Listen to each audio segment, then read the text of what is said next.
గొడవలు సృష్టించే పరిస్థితులు మనకి తెలిసిందే కదా. ఆక్రమణ, ఆ పైన మత కట్టడం నిర్మించి ఆ పైన అది తీస్తానంటే రచ్చ చేసేటటువంటి వ్యవహారం. హిమాచల్ ప్రదేశ్లో అట్టాగే ప్రభుత్వానికి సంబంధించినటువంటి భూమిలో ఏదైతే సంజౌలి మసీదు నిర్మించడం, దాన్ని తొలగించమంటే అది వక్ఫ్ బోర్డు మా ఆస్తి అంటాం.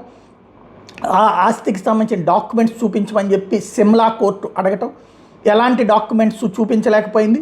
అది కేవలం నోటి మాట ద్వారా మేము భావిస్తున్నామని చెప్పడం, దాంతో అది వాళ్ళది కాదని తేల్చి చెప్పింది. వాళ్ళనే తొలగించమని చెప్పింది, బట్ వాళ్ళు తొలగించట్లేదు.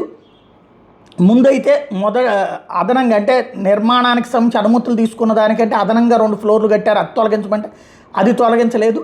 ఇప్పుడు తాజాగా టోటల్ స్ట్రక్చర్ని ధ్వంసం చేయమని చెప్పేసి కోర్టు ఆదేశించింది. కాకపోతే ఇక్కడ మతపరమైన అంశాన్ని బేస్ చేసుకుని అది తొలగిస్తే ఊరుకోమంటూ వార్నింగ్లు ఇస్తున్నారు.